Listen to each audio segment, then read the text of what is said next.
Italian lifestyle, Italian design, Italian culture in London. This is The Italian Factor, and I am Gabriella, your host, joining you in this journey of Made in Italy.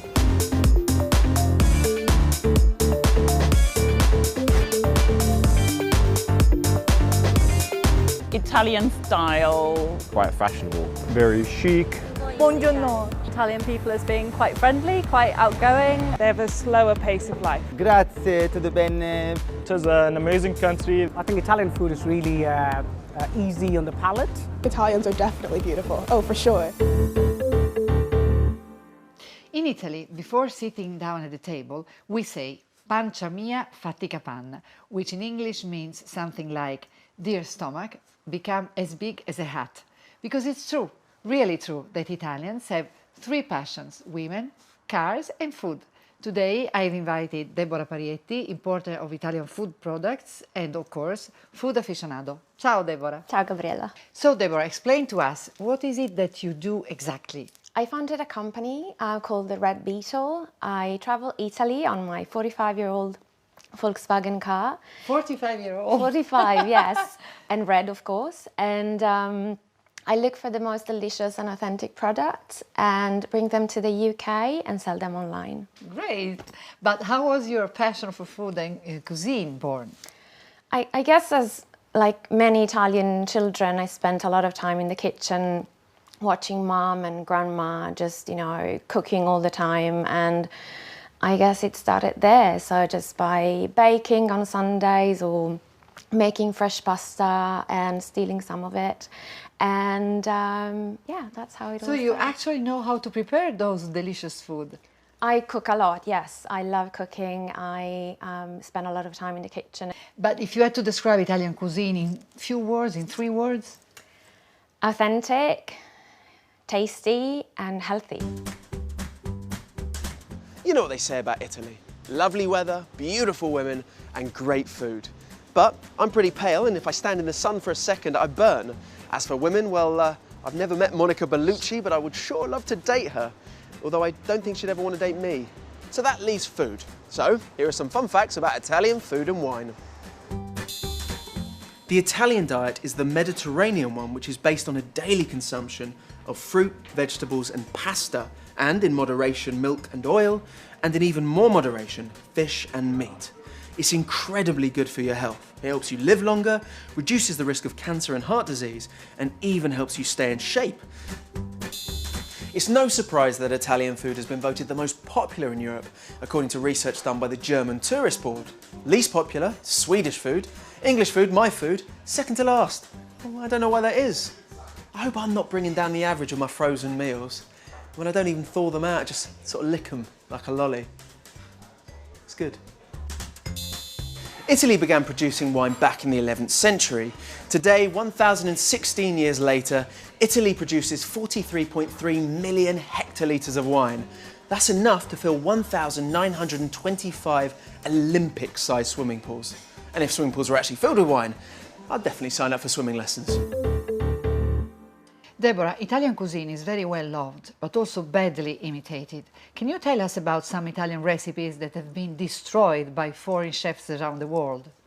Well, I have to say it's getting a lot better nowadays, but throughout the travel and experiences all over the world, I find that probably chicken parmigiana is the one that... What is chicken parmigiana? Well, I don't know. It's just parmigiana and there's chicken on top or inside, and so I would say to lose the chicken and keep the parmigiana. Because the parmigiana is only done with vegetables. Yeah, it's an incredible dish and there's no need to put chicken on it. There are some very interesting false myths about Italian cuisine, such as pizza with pineapple, which would simply be unthinkable in Italy. Can you share with us the most interesting false myths you have come across? Well, again, on pizza, put barbecue sauce, yes, or maybe salad next to risotto or pasta or lasagna, or again, chicken in pasta. It seems chicken comes up every time. But why do you think it's so hard to find good Italian food outside of Italy? I think the lack of fresh ingredients is probably the biggest reason. Italian cuisine is based on local food and fresh food and seasonal products, which are hard to find when you're in America or Australia. But also the lack of a real Italian chef, maybe. Maybe that's, or even studying in Italy, if you're cooking Italian food, it's very important to immerse yourself in the culture and in the history of the country to fully understand where a recipe come from. So it's that's incredibly important. So it doesn't matter where they're from, but at least they should have spent some time learning the ingredients, how they balance each other in recipes. So let's see if these Londoners are guilty of committing the cuisine crimes that Italians would find, quite frankly, unacceptable. Are you ready? Let's do this. Do Italians drink cappuccino with their meals? False. I think so, yeah, true. False. True. False. False. False. You never have a cappuccino with a meal. In Italy, it's pretty much illegal to have a cappuccino with a plate of pasta. You can have it for breakfast, but if you do really want one with a meal, make sure you have it after the meal, okay? Don't upset the Italians, all right? In Italy, rice can be eaten as a side dish. I think rice is something that everybody eats. So maybe it's false. True. True. True. Yeah, true. Very false. In fact, it's sacrilege. Italians will pretty much only ever eat rice as a main dish. When Italians are abroad and they're served rice as a side dish, they suffer a mini Italian heart attack. Gino De Campo is the best chef in the world according to Italians. Campo? Gino De Campo. False. No. False.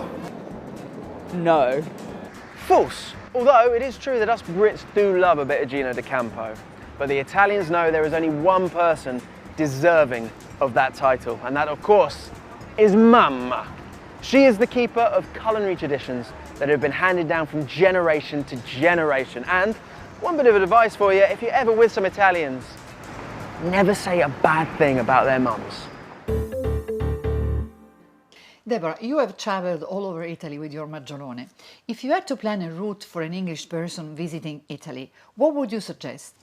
I guess that depends on how much time they've got on their hands, but I would probably recommend to pick 2 regions, maybe one from the north and one from the south, and really spend some time exploring everything in those regions. So maybe travel to Piemonte and do some hiking on the mountains and maybe some wine tasting with Barolo. And then, eat cheese and hazelnuts and truffles, which are actually in season right now.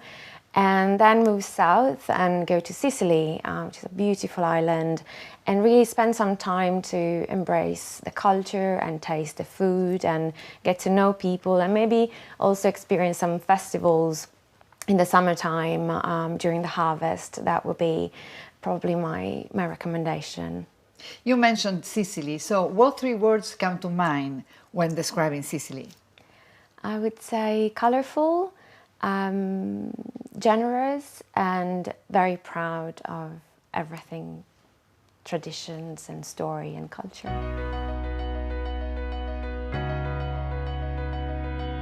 L'azienda Gambisi è nata dal mio bisnonno nel 1854, cioè abbiamo 162 anni di storia. Il mio motto è sempre quello: l'alimentazione sicura a tavola mangiando mediterraneo, perché l'alimentazione mediterranea cura la salute dell'uomo, dell'umanità. Facciamo sempre quei prodotti nostri al 100% mediterranei, quindi mediterranei italiani. Non ci facciamo coinvolgere da certi importatori esteri che vogliono prodotti che costano poco. E difatti io stesso dico: fateli fare in Giappone, in Cina, in Africa. Nei miei prodotti non c'è mai scritto un conservante, un colorante, un additivo chimico. Tutto al naturale. Vuoi bene alla salute, non vuoi malattie. Siamo nati col tonno, il tonno del nostro Mediterraneo. Noi siamo gli ultimi artigiani che facciamo i 33 sapori del tonno, perché tonno, oca e maiale non si butta niente. Facciamo il prosciutto di tonno, il salame di tonno, le bottarghe, facciamo le acciughe in olio di oliva, poi c'è la lavorazione del pomodorino ciliegino di pachino, ricchissimo di licopene e carotene, anticancerogeno, antitumorale, aiuta il cuore, ritarda tantissimo l'invecchiamento della pelle. Sono medicine naturali.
Italian food for me is Amazing, Tasty.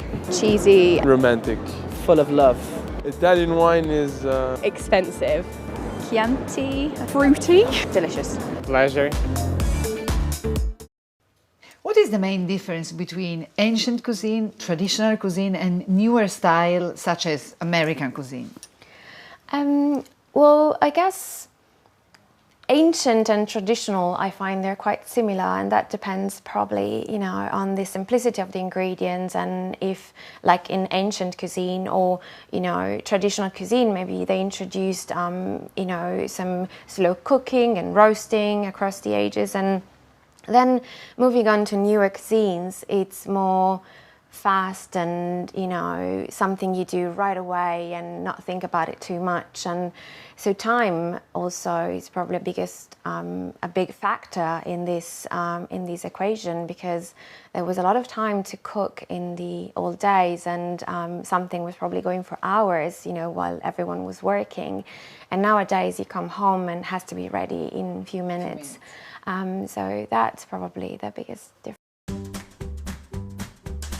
We're going to make a very simple dish. We're going to make some fresh spaghetti using flour, 00 flour, fresh eggs. We're going to dress the spaghetti with some lovely bottarga and...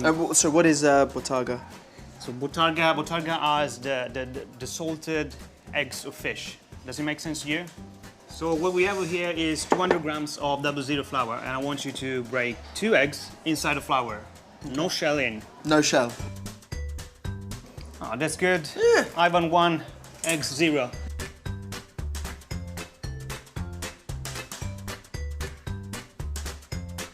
So what you want to do right now is to slice it up.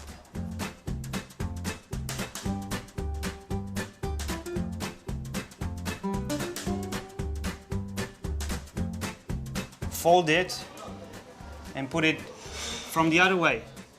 Can you do that? Yeah.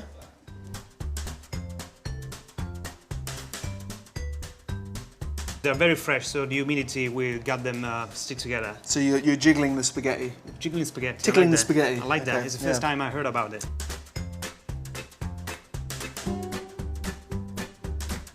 Now what we have to do is to peel the bottarga. Okay. Another amazing ingredient from South Italy is lemon. Okay.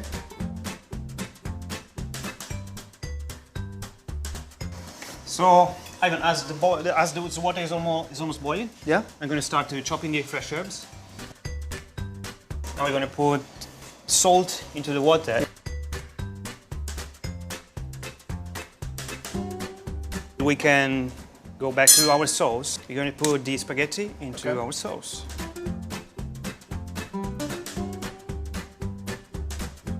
Fresh herbs, and go with the lemon in.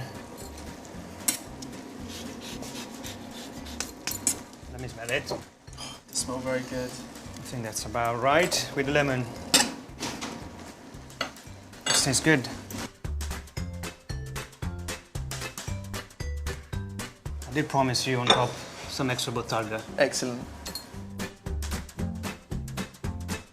Voila. There you have it. This is fresh spaghetti made by Ivan with fresh bottarga and herbs and lemon. Okay. Let's grab a fork. Forks. Okay, there we go.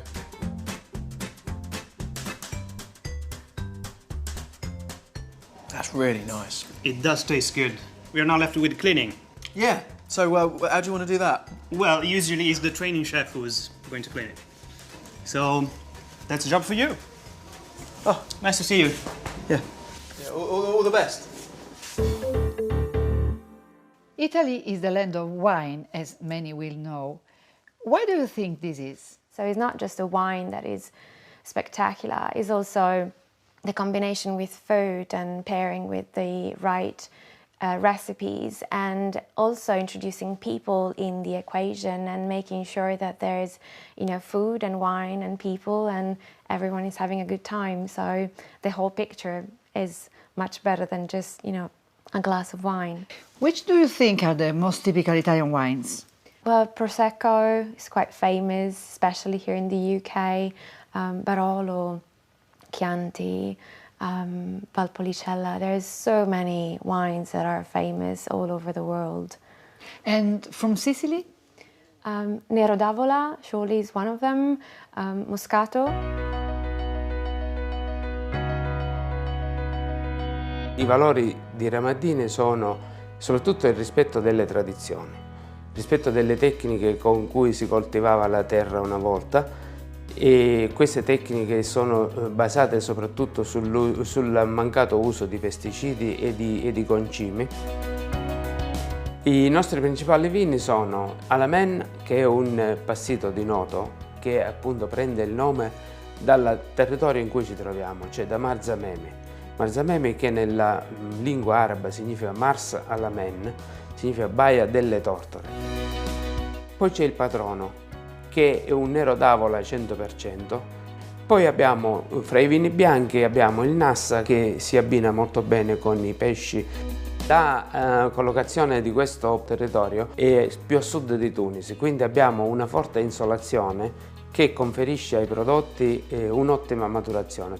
Sotto lo strato argilloso che viene coltivato vi è uno strato anche di natura vulcanica che conferisce all'uva e poi quindi ai vini, ai nostri vini, una particolare sapidità, una particolare salinità che si somma a quella della salsedine del mare. Per cui tutti questi fattori contribuiscono a determinare, a produrre dei vini che sono molto aromatici. I premi che qui in Gran Bretagna sono stati attribuiti ai nostri vini sono stati assegnati dal concorso internazionale Italian Wine Challenge e sono stati attribuiti al nostro Alamen, cioè al passito di Noto, la medaglia d'oro e il premio Italian Sweet Trophy. We are still in Sicily. I know that one of your favorite wines is from the region, and I know that you brought it. Yes, Gabriella, I brought a bottle with me. It's a passito from Sicily.